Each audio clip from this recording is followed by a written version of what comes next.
Is your anxiety feeling physical today? Let's get physical, physical. If you're old enough to remember that song, like your chest is feeling a little tight, your shoulders are up under your ears, your jaw's locked. Does it feel like you're wearing a massive overstuffed backpack? I'm going to tell you about my massive and overstuffed backpack in a minute, but the backpack's heavy and it's awkward and you've had it on all day, and that's what anxiety can feel like in your body. So we're not going to fix your whole life in this 15-minute walk because I'm not that magical or special, and if I was, I'd be a billionaire and life would be good. We're just going to take that pack off for a while so your body can breathe and you can relax. You can do this walk indoors on a treadmill, a walking pad, marching in place, or loops around your house, or outside. And if you're walking outside, there'll be a bell at the halfway point if you want to turn around. We're going to start at a really easy warm-up pace, getting your groove on. Take a deep breath in through your nose and exhale through your mouth. If you haven't walked with me before, I'll give you some coaching tips as we go along to check your posture, your breathing, to remind you to go faster or slower so we can get a workout in at the same time as we're kind of clearing our mind and improving our lives step by step, little by little. This is a warm-up pace. You're going to let your shoulders drop away from your ears. Let your hands be soft. So no fists, no death grip on your phone. I don't know about you, but lately, well, let's just say the past year at least, I've just been dropping my phone. My phone just flies right out of my hands. I'm like, oh, you're on the floor. Oh, you're on the cement. I think I need to replace my screen protector because it's pretty crap. Crap? It's pretty cracked. It could be pretty crap too. I don't know. Just relax your body as you walk. It's not hard right now. We're just getting going. And here's a quick story about my massively oversized, ridiculous backpack. My son and I were digital nomads and we were traveling around, and we went to Greece. We were in Athens. Some of those places we went to, there was cobblestones and it was really hard to drag my suitcase around. I had my backpack, my technology backpack, my work backpack with my laptop, my iPad and everything. And then I had my suitcase. And then I thought, you know what, I'm tired of dragging the suitcase around, so I decided to ditch it. And in a fit of brilliance, I also decided that I should get a nice big backpack because my son was going to be leaving and heading back to the US. So I looked online and I found a sporting goods store. It could have been a camping store, I don't remember, somewhere in Athens. And I hadn't figured out the transportation system yet. So I walked for an hour through Athens to this store so I could find this extra large backpack. It was a 72-liter Osprey. Cost me about 200 euros, but I was feeling like super cool and adventurous. Hold on to your warm-up pace. Since overall, my journey was about a year and a half. It was through mostly warmish type climates, but I also went to Norway in the winter, and then sometimes like the Balkans in the summer, and the evening wasn't that warm. So I really only had the basics, but I had basics for different types of weather. And I had maybe 2 pairs of shoes and some sandals and of course some workout equipment. And I thought, okay, well, this will be easier to carry on my back. Now I'm 5 feet tall. And if you've never seen a 72-liter backpack, let me tell you, it was about 2/3 of my body. So it was over 40 pounds, depending on how much I stuffed in it. And I looked like a turtle about to tip over backwards. But I was a cool turtle that was about to tip over backwards. A turtle in my 50s, about to tip over backwards. Let's do a quick physical check. We're going to check our jaw, make sure our teeth aren't clenched, our tongue is relaxed. Shoulders are down away from the ears. Uncurl your fingers a bit. You don't have to relax everything, just one little spot at a time. Kind of do a quick check-in with your body. Another deep breath in through your nose, really fill up those lungs. And exhale through your mouth. We're going to go a little bit faster, so bring your pace up 1 notch. Walk like you're on a mission to find that sporting goods store in Athens. Because you don't know the transportation system, there's also a metro strike and you'd rather walk, so you can also sightsee. We're not rushing, we're not strolling, just going strong. Steady walk, steady pace. My giant turtle shell backpack did its job. There wasn't really anything that was extra. And if I did want to buy myself something else had to go. So I had to throw something else out. So for a year and a half, everything I owned was on my back, which was interesting and weird at the same time. I guess like a turtle. The problem was that I was trying to carry my whole life on my back all at once for every situation because I was prepared like a Girl Scout or a Boy Scout. And most of what you and I are worried about isn't imaginary. You care about your people, your health, your work, your bank account. And so of course your brain is busy. And then the issue is when your brain tries to carry all of it all the time, even when you're just trying to go for a walk or make dinner, there's so much going on up there. And your brain wants to do everything, everywhere, all at once. We're going to gently downgrade this today, just a few things right now on this walk. See what I did there? Try to be clever. Hold on to your pace. Steady and strong. So think of your life as either the big suitcase or the big backpack and that long trip that you're on. But for this walk today, we're just going to carry our little day pack, just whatever we need today. Yes, and that's been on my wish list too. A backpack with a snap-off day pack. But I don't need any more backpacks. I have enough backpacks. The suitcase or backpack is still yours. You're just not dragging it up every stair with you right now. And I've been up a lot of stairs. You can tell yourself, I don't have to carry all this right now.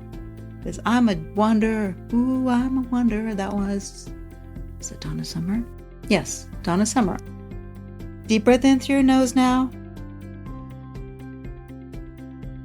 And exhale through your mouth.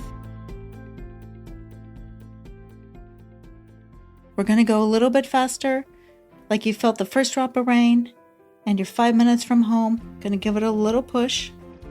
It's our main push. If it feels okay for your body, bring your pace up one more notch, like your stairs pace, like you're climbing the stairs, with a ginormous backpack, a 40 to 50 pound backpack on your back, and another 10 to 15 pounds on the front. Shorten your stride a little. Let your feet turn over faster. You're working, but you could get a sentence out. Or 2. Or 5. To continue on my backpack story, after about 14 hours of travel, one time I arrived in Sarajevo, Bosnia, and I was exhausted. And I got to my Airbnb. It was on the 5th floor, no elevator, huge backpack, because in Europe they're not super fond of elevators apparently. So that was fun. I looked at the stairs, I looked at the backpack, and I honestly thought, I cannot do this. I'm going to die. I'm going to pass out, because I was being a little dramatic. But being that I'm super stubborn, I started up anyway. 1 step, 2 steps. And by the 3rd floor, I was crashing against the wall, staggering. My legs were just shaking, because again, a lot of weight to carry up the stairs. I was 120 pounds. I was carrying half my body weight up the stairs with me. Yes, I know, because sometimes I'm a blonde. Yeah. Keep your breathing going now. Steady and strong. Got to get up the stairs, so you got to breathe. Holding on to that pace.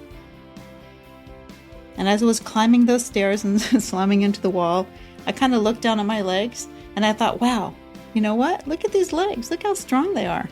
And look at this cardio. I mean, that's why I could eat whatever I wanted, because I was climbing everything with 60 pounds strapped to my back.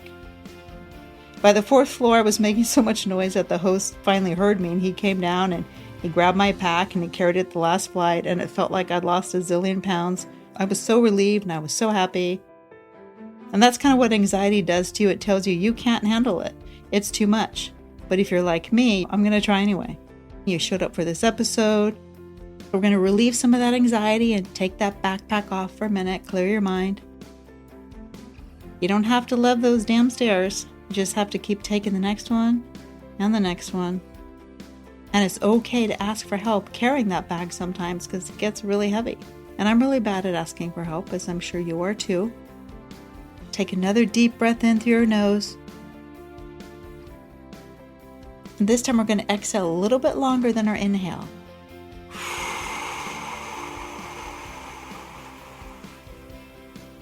It's nothing fancy, just a little bit more air going out. Breathing is amazing. You can really bring your blood pressure down and your stress levels down just by controlling your breathing.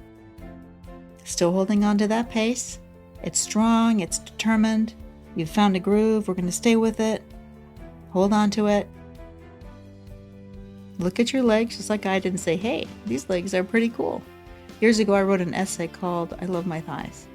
And it's still to this day my favorite essay. And it's not because I love the way my thighs look, but I love what my thighs can do and where my thighs have taken me. You're going to breathe off any anxiety. Shake it off. I won't sing for you. I was going to sing Shake It Off again. We're just staying steady, strong. Feel that body move. Your glutes are strong. Your feet are relaxed too. You're not squeezing or gripping the bottom of your shoes. Pay attention to your shoulders. And now we're going to slow it down just a little bit to more of an easy stroll pace.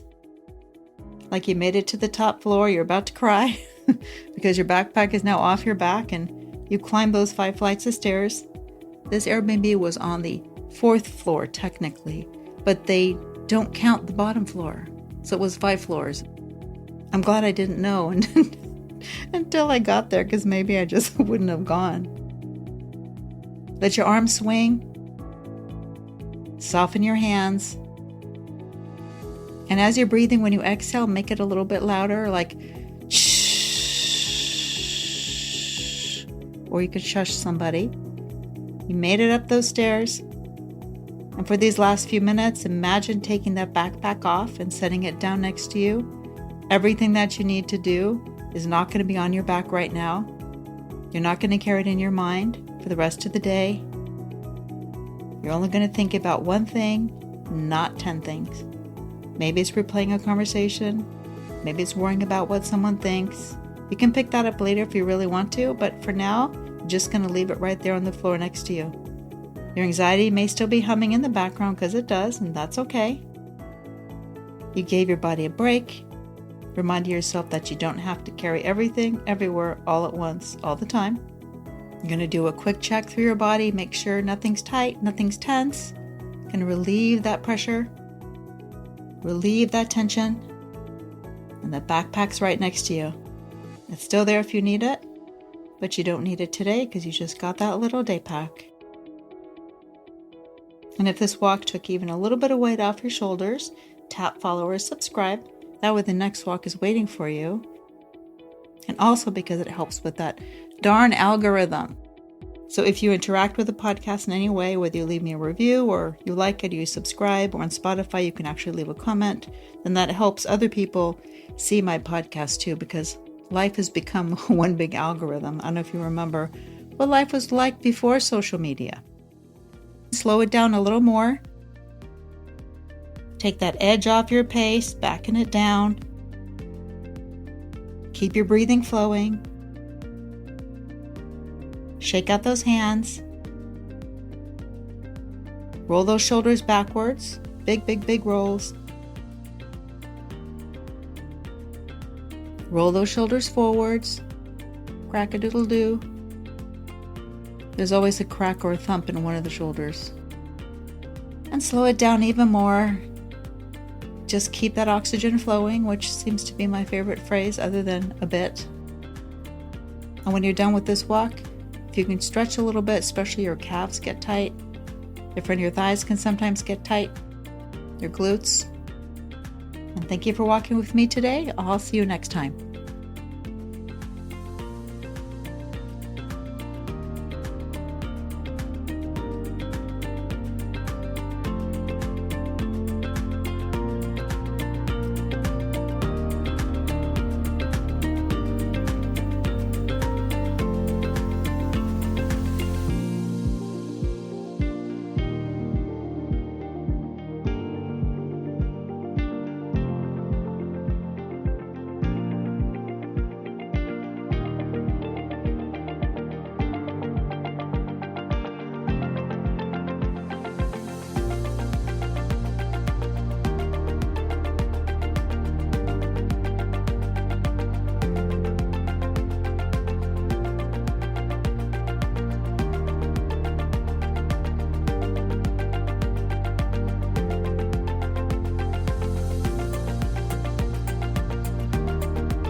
We're walking and talking with Helen Ryan.